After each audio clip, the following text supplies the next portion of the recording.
Asian paints पिछले 83 सालों से भारत की पेंट इंडस्ट्री का बादशाह बना हुआ है। हम हो, हमारे पापा हो या फिर हमारे दादाजी, हर जनरेशन की पहली चॉइस इसी ब्रांड की ही पेंट रही है। लेकिन क्या आप जानते हैं, एशियन पेंट्स की शुरुआत एक छोटे से गैराज से हुई थी। कैसे इसने ब्रिटिश कंपनीज को चैलेंज किया और गांव-गांव तक अपने पेंट्स पहुंचाए, और आज जब बिरला ओपस जैसे नए खिलाड़ी मैदान में हैं, तो क्या एशियन पेंट्स की बादशाहत खतरे में है? इन सभी सवालों के जवाब आज की इस वीडियो में हम डिटेल में देने वाले हैं। तो दोस्तों, बात है 1942 की। एक तरफ सड़कों पर आज़ादी के नारे लगा रहे थे, वहीं दूसरी तरफ मुंबई के एक छोटे से गैराज में चार दोस्त पेंट की दुनिया में भारत को मजबूत बनाने की लड़ाई लड़ रहे थे। इस आइडिया की शुरुआत तब हुई जब इंडिया में पेंट का पूरा बाजार ब्रिटिश कंपनीज के हाथों में था। सारा माल यूके से आता था, लेकिन फिर टाइम बदला। एक तरफ सेकेंड वर्ल्ड वॉर शुरू हुआ, तो वहीं दूसरी तरफ गांधी जी ने क्विट इंडिया मूवमेंट छेड़ दिया। नतीजा यह हुआ कि ब्रिटिश गवर्नमेंट ने इंडिया में पेंट्स का इंपोर्ट कुछ टाइम के लिए बंद कर दिया। ऐसे में लोगों के पास पेंट्स के ज़्यादा ऑप्शन ही नहीं बचे। हालांकि उस समय एक इंडियन ब्रांड शालीमार पेंट्स काफ़ी पॉपुलर होने लगा था, लेकिन इसके बावजूद फॉरेन ब्रांड पर लगी रेस्ट्रिक्शन की वजह से पेंट मार्केट में काफ़ी बहुत बड़ा गैप क्रिएट हो गया था। और फिर इसी गैप को ही नोटिस किया चंपकलाल चौकसी जी ने। उन्होंने सोचा क्यों ना हम खुद ही पेंट बनाकर इस गैप को फिल करते, लेकिन यह काम अकेले उनके बस की नहीं थी। इसीलिए उन्होंने अपने 3 दोस्तों को एक साथ लिया और एक छोटे से गैराज से पेंट बनाना शुरू कर दिया। पेंट बना, क्वालिटी चेक की गई, प्राइसिंग और पैकेजिंग पर काम हुआ और नाम रखा गया एशियन पेंट्स। लेकिन जब चारों दोस्त इस पेंट को लेकर डिस्ट्रीब्यूटर्स के पास पहुंचे, तो उन्होंने ये कहते हुए साफ मना कर दिया कि भाई ये तो नया ब्रांड है, इसे कौन ही खरीदेगा। लेकिन दोस्तों, चौकसी साहब पीछे हटने वालों में से कहा थे। उन्होंने फैसला लिया कि अगर डिस्ट्रीब्यूटर्स हमारा माल नहीं ले रहे हैं, तो हम खुद कस्टमर्स और दुकानों तक अपनी पहुंच बनाएंगे। और फिर इसी टाइम उन्होंने नोटिस किया कि तमिलनाडु में पोंगल और महाराष्ट्र में बेल पोला जैसे फेस्टिवल लोग काफी धूमधाम से मनाते हैं। पोंगल में लोग अपने घर के सामने रंग बिरंगी पेंटिंग करते हैं, तो वहीं महाराष्ट्र में बेल पोला जैसे फेस्टिवल में किसान अपने बैलों के सींगों को कलर से डेकोरेट करते हैं।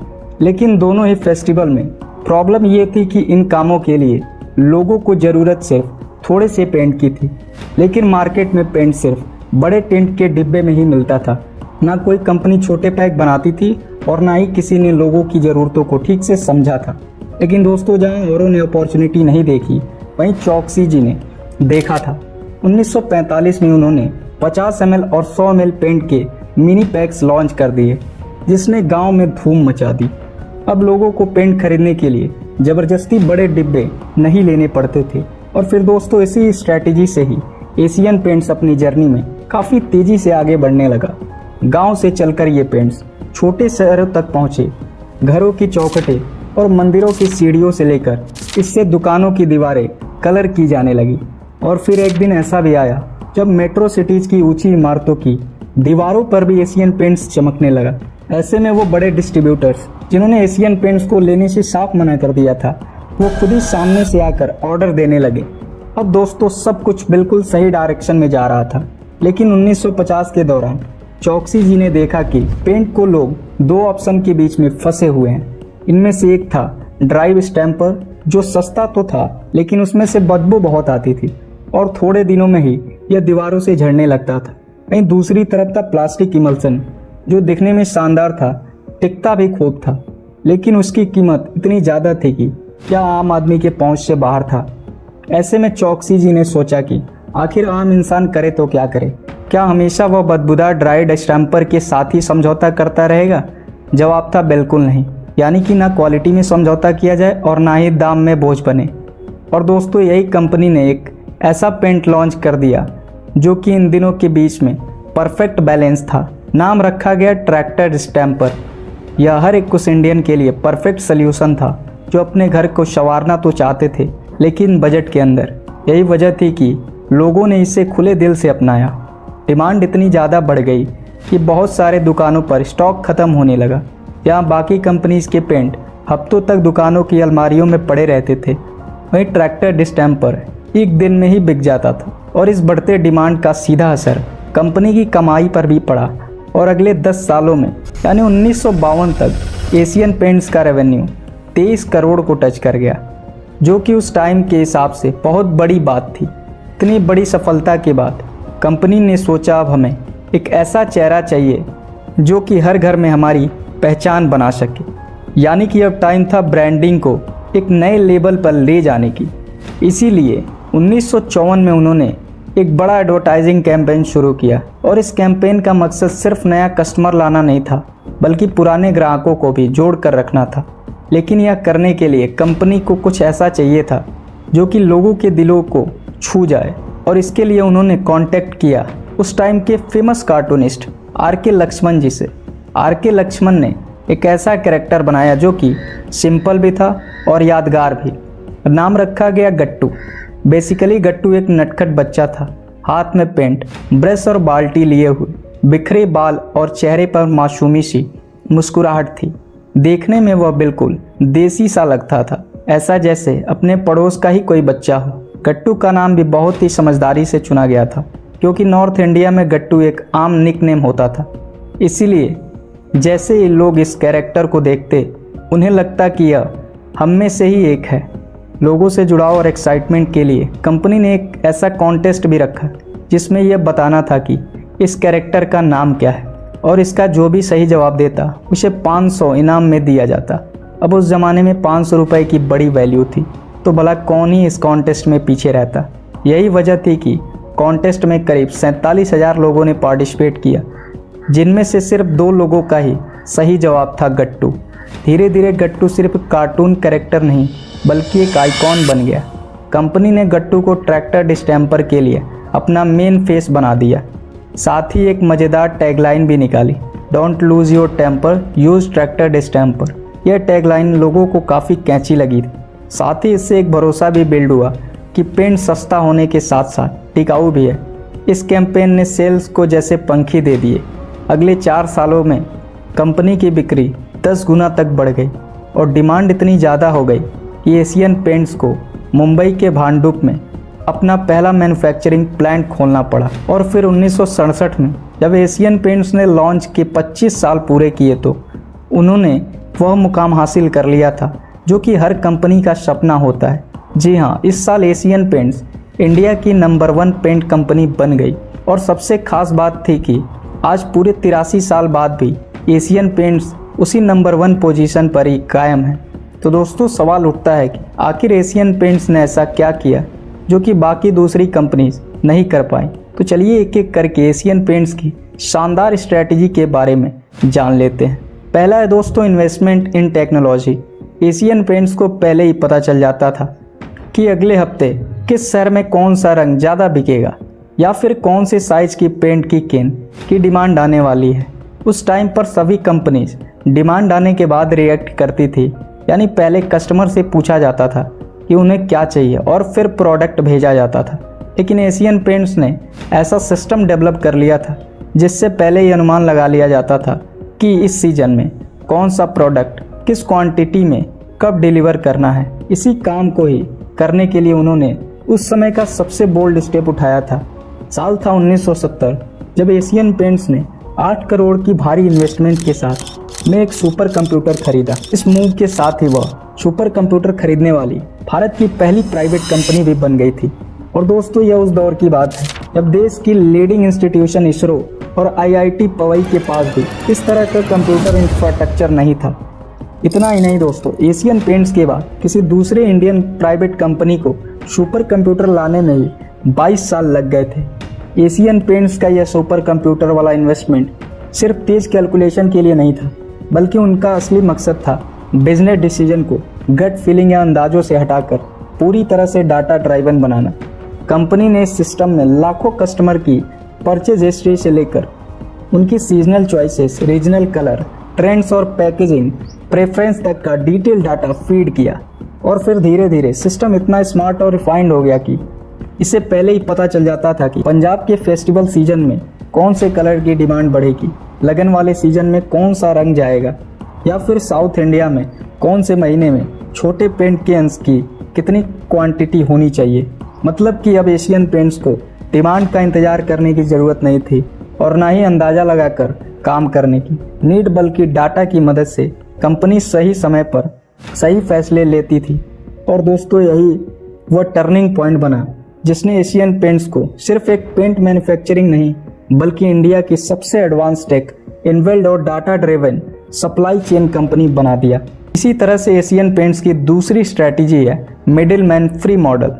1970 के आसपास जब बाकी पेंट कंपनीज अपना माल होलसेलर्स के जरिए डीलर्स तक भेजती थी, तब एशियन पेंट्स ने कुछ अलग करने का फैसला लिया। उन्होंने बीच के होलसेलर्स को हटाकर पेंट सीधे डीलर्स तक भेजना शुरू कर दिया। इससे न सिर्फ मिडलमैन का एक्स्ट्रा खर्चा बचा बल्कि कंपनी के सप्लाई चेन पर भी सीधा कंट्रोल मिल गया। जैसे कि आज टाइम पर भी एशियन पेंट्स अपने प्रोडक्ट को सीधे 70,000 से भी ज़्यादा डीलर्स तक पहुंचाता है। और हाँ, एशियन पेंट्स ने सिर्फ डिस्ट्रीब्यूशन ही नहीं बल्कि उन्होंने पेमेंट सिस्टम भी पूरी तरह से बदल दिया। एक्चुअली उस टाइम पर ज़्यादातर कंपनीज डीलर्स को 180 दिनों का क्रेडिट देती थी जिनमें पैसा अक्सर फंस जाता था, मगर एशियन पेंट्स ने बिल्कुल इसका उल्टा कर दिया। उन्होंने एक नया सिस्टम लॉन्च किया जिसे नाम दिया गया रेगुलर पेमेंट परफॉर्मेंस डिस्काउंट। इस सिस्टम के तहत अगर कोई डीलर समय पे पेमेंट करता है तो उसे 3.5% का डिस्काउंट मिलता था, और अगर माल आते ही तुरंत पेमेंट कर देता है तो उसे 5% तक का डिस्काउंट दिया जाता था। इस बदलाव से दोनों पार्टीज को खूब फायदा हुआ। डीलर्स को लगा कि समय पर भुगतान करने उन्हें सीधा फायदा हो जा रहा है और कंपनी को भी अपने टाइम पर पैसा मिलने लगा। एशियन पेंट्स की तीसरी स्ट्रैटेजी है रिलेशनशिप विद डीलर्स। दोस्तों, एशियन पेंट्स ने अपने डीलर्स को कभी भी सिर्फ पेंट बेचने वाला सप्लायर नहीं समझा, बल्कि उन्होंने हमेशा से बिजनेस पार्टनर्स की तरह ट्रीट किया। और इस सोच का सबसे बड़ा एग्जाम्पल है टिंटिंग मशीन।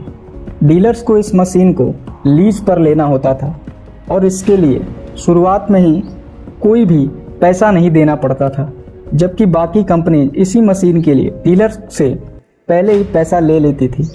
यही रीजन था कि एशियन पेंट्स के साथ में ज़्यादा से ज़्यादा डीलर जुड़ने लगे और फिर इसका रिजल्ट यह निकल कर आया कि 2001 तक जहाँ एशियन पेंट्स के पास करीब 15,000 डीलर्स थे, वहीं 2018 आते आते यह नंबर 52,000 के ऊपर पहुंच गई।